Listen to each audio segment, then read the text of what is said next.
Good evening, everyone. I am Lena Lasseter. For those of you who do not know me, I am the president and founder of Forever Healed. And Forever Healed is a nonprofit. And what we do is we aim to help those who have a heartache due to a loss of any kind, to help them to reclaim their lives, help them restore. So tonight I want to talk about suicide and what you can do to help those who are contemplating suicide. And why am I qualified to even talk about this topic? So again, for those of you who don't know me, I'm Lena Lasseter, founder and president of Forever Heal. I have my master's in human services counseling with the Cognate and PTSD, crisis and trauma. I'm a co-author. I'm also a senior leader in corporate America. So again, our nonprofit, what we do is we aim to help those who are suffering from heartache due to a loss of any kind. We help them to recover, reclaim, and restore their lives. And how do we do this? We do this through one-to-one grief recovery classes, group classes. We also go into corporate America. We talk about the hidden cost of grief in the workplace. So we're just excited about all the things that we're doing. And just to remind some of you guys, why are we even doing this? So we started going live during the pandemic because we didn't feel comfortable with having our group classes face to face. So we decided to just come out to bring hope to the community. And not only that, but to partner with those in the community. So to even bring experts on in certain fields and organizations come on to talk about what they do.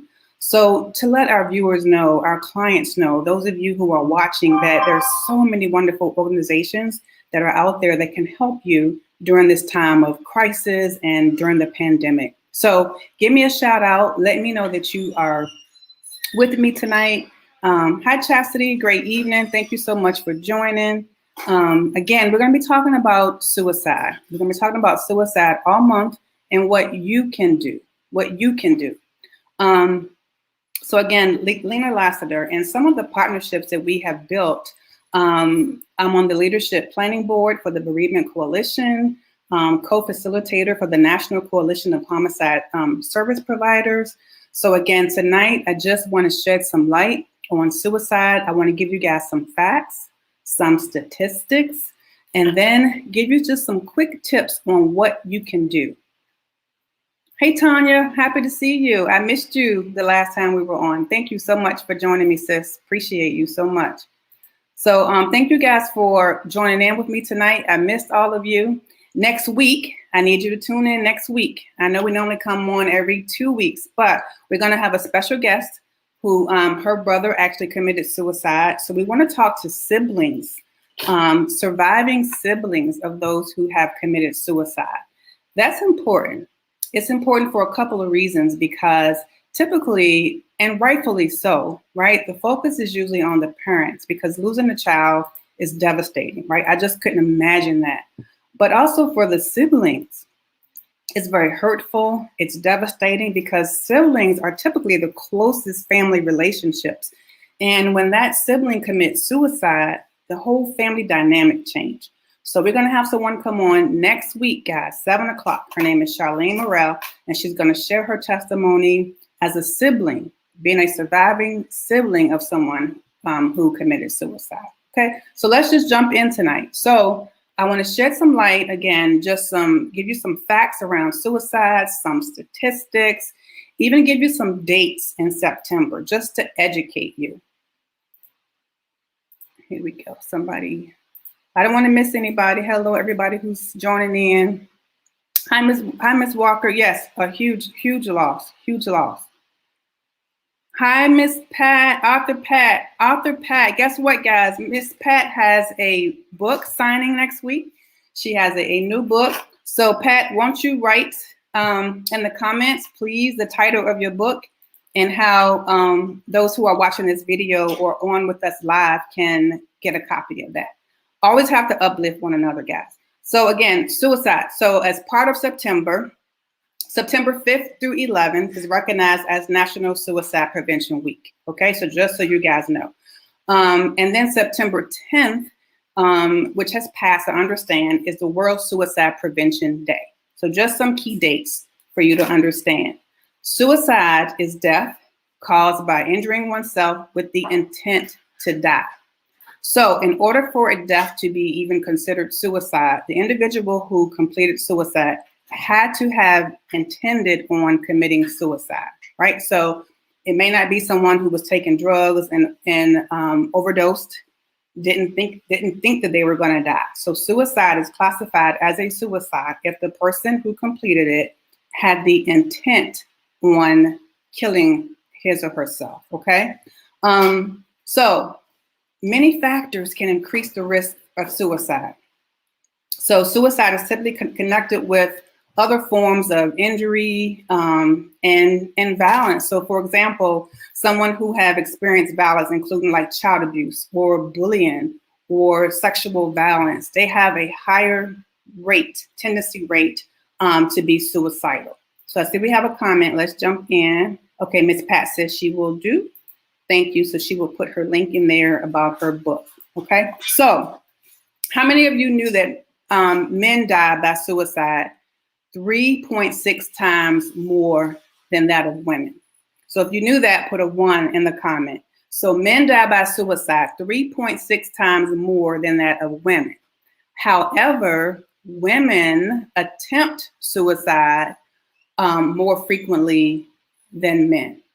So those of you who are watching and those of you who are watching the replay, I'm going to ask you this question. Why do you think men actually carry out the act more often than women? So just asking you a question. Why do you think men carry out the act more so than women? So again, men will complete suicide 3.6 times more often than women. However, women will attempt suicide more frequently than men. Why do you think it is that men actually complete suicide more than women? So put it in the comment. Let's talk about that as well. So suicide was the 10th leading cause of death in the United States. That is crazy. So on average, 132 Americans die by suicide each day. 132 people complete the act of suicide daily. So 1.4 million Americans attempted suicide. So let's see what we have in the chat. They don't have the same maternal instinct. Women get scared. Yes, yes. All of those are great comments. Men use more lethal ways in which to carry out the act. So a male will, let me just turn this phone down. I'm sorry, guys. So a male will get a gun, and they will shoot themselves. Women typically will take pills, right? But a male will use a more lethal way of killing themselves. So that's why men carry it out more than women. Thank you guys for being active tonight. Let's keep talking about this. We have to talk about this to break the stigma. So again, tonight we're talking about suicide and the grief associated with suicide. And next week, we're going to be talking about the impact it has on the surviving siblings, okay? So you want to jump in and join me again on next week. All right, so 1.4 million Americans attempt suicide, y'all. That's crazy. If you think about that, and then the numbers are probably skewed, right? Because of the stigma around it. Some families may not even report the death as suicide because it's actually a disenfranchised grief where people don't feel like you should grieve, someone who has taken their own life. Sometimes there are people's spiritual beliefs, around it. So there are some families who don't even report it as a suicide because of all the stigma and the judgment around it. And Tanya said maybe their finances too. Yeah, good one. Hi, Wendy Lee. How are you, sweetheart? Thank you for joining us. Yes, that's a huge number. And again, it being a huge number and knowing that the numbers could be skewed because there are some families, Wendy, that they don't report it as suicide because of the stigma, the criticism, again, the judgment, behind it. Because, there are some people who will tell families, believe it or not, well, that person is going to go to hell, or, they'll say things like that. And that's the last thing that a grieving mother, a sibling, a family member need to hear, at that time. It's a major loss. So it's a disenfranchised grief, because people don't feel like, well, that's truly a loss because that person took their life. So they have to, deal with that as well. So what do we do? So you may not be sure what to do to help, other people, whether you should take the talk of suicide seriously, or if your intervention might make the situation worse. But taking action is always the best choice. Taking action, y'all, is always the best choice. We have a question here. Is suicide considered a mental illness? You know what? A lot of people think, Ms. Walker, that when somebody committed suicide that, they were mentally disturbed or that they were depressed. But not everyone who commits suicide has a mental, disorder. A lot of times during that time, they just feel so much pressure, just lack of hope, whatever they're going through. They don't see their way out. And for them, this is the best choice to end whatever pain that they're going through. Now, while yes, there have, most suicides, people are typically depressed, but it's not a mental illness necessarily, because some people I don't have any more hope. And they feel like this is it. This is the best choice. This is the best thing for me and my family. A lot of people call it a selfish act, but when they're acting, they feel like in that moment that they are helping their family. It is the best thing for them to do. So great question. And correct, some insurance policies do not pay if it's suicide. So again, think about the disenfranchised grief that goes along with that, right? And then all the stigma, and then knowing this too, Wendy, right? That the insurance policies may not cover, if it's ruled suicide. So there are a lot of things that the family and emotions and things that they're going through, when it is a suicide. So just losing a loved one in of itself, right, in such a tragic manner is stressful. A lot of anxiety, a lot of guilt, a lot of shame, a lot of anger. You think about that. And then on top of that, again, the stigma, the judgment, the criticism, and again, the disenfranchised grief, right? So even some insurance companies will say, well, we're not even going to pay, right, if this person commits suicide. So it's really, really tough on families. Oh, so Pat posted information about her book and her book signing. So it is in the comments for you guys. All right, so let's get back into what you should do. So what can you do? Because some people feel helpless. What do I do? Do I take some people would actually even joke about it. Some people would joke about it. Like I should just take my life, or I should just end it. And you're kind of thinking, okay, are they just joking? Or are they serious, about this? We have to take an action is the best choice. Okay, so ask questions. Ask questions. So Lena, how do I do that? You want to be sensitive, but you want to ask direct questions. So for example, how are you coping with what's been happening in your life? So if this person has dealt with a lot of crisis, maybe a lot of losses. So just for example, somebody who may have, gotten a divorce, they may have lost their job, right? And then it's just spiraling, just all of these losses, and they feel like they're just spiraling out of control. Ask them, how are you coping with what's happening in your life? And let them respond, right? You can also ask, do you ever feel like just giving up? It's okay. We feel like these questions are awkward and these conversations are awkward, but be direct.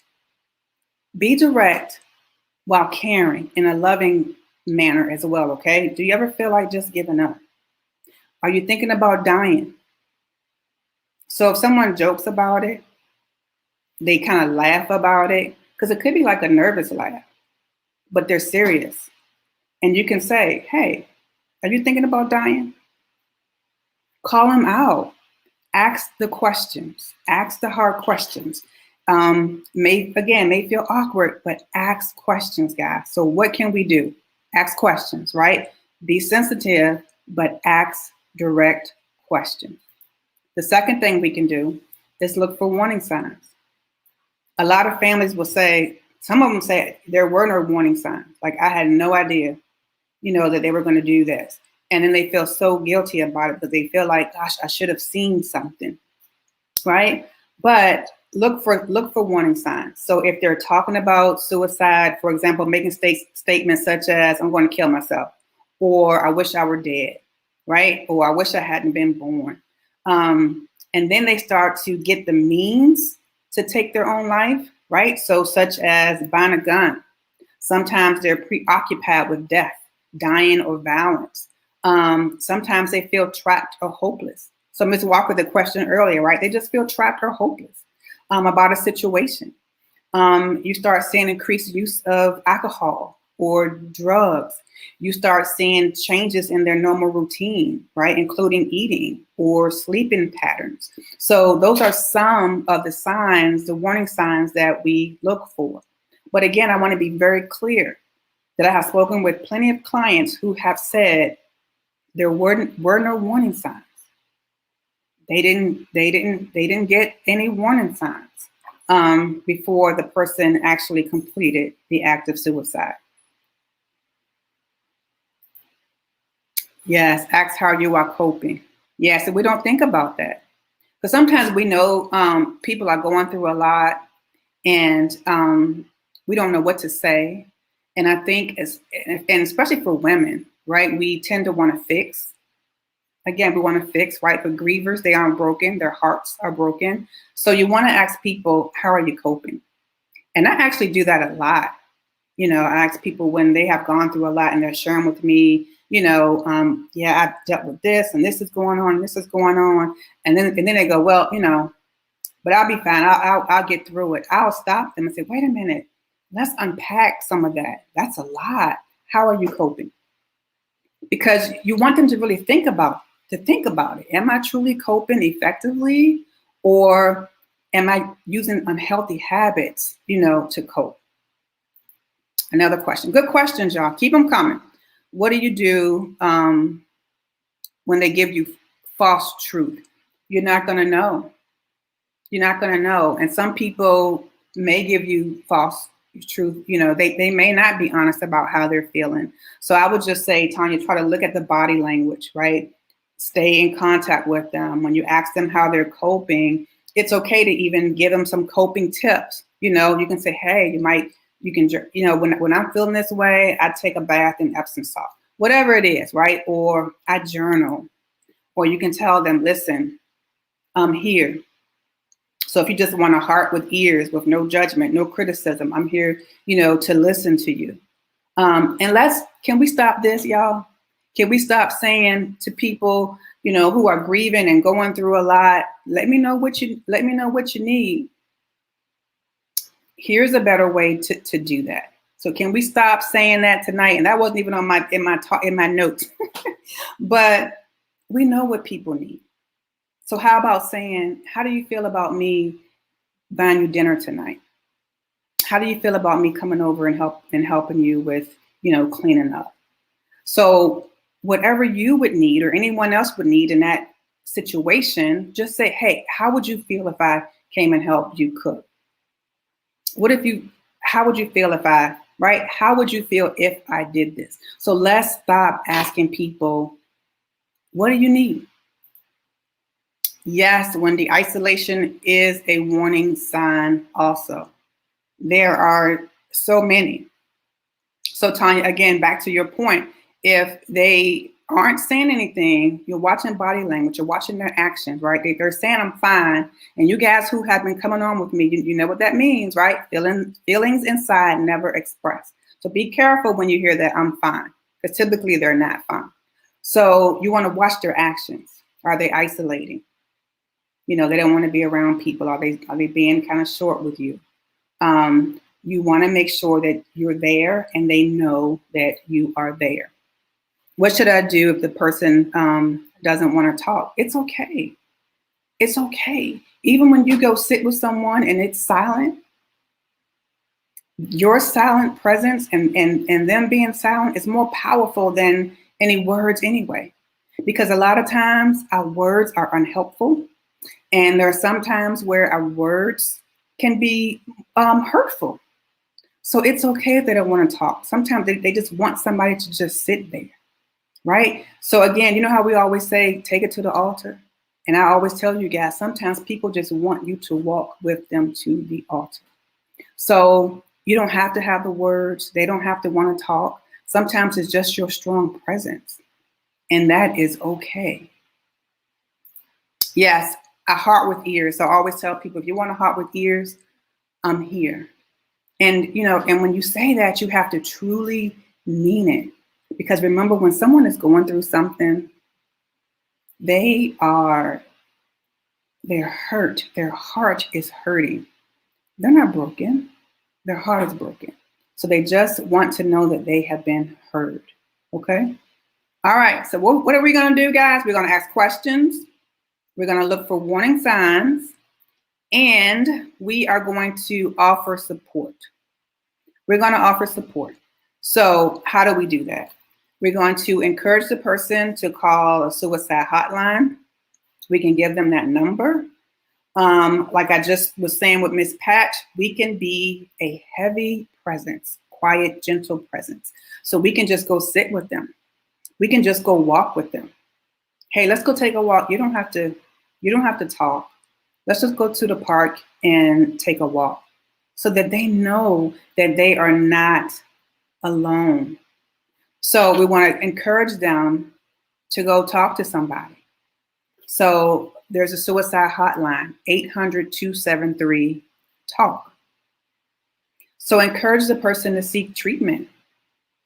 Now, someone who's suicidal, or again, someone who is severely depressed, they may not have the energy or motivation to find help.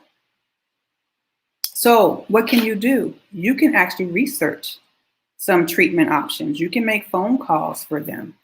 You can review insurance benefit information, right? You can even go with them to their appointment.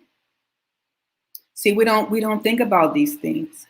So these are little things that are huge to someone who's having suicidal ideation and may be depressed. If we're reaching out saying, you know what, you just may be exhausted and you look exhausted, I'm going to call and set this appointment up for you. Or I'm going to give you some options. I'm going to give you the numbers, and I'll be more than happy to even go to the first appointment with you.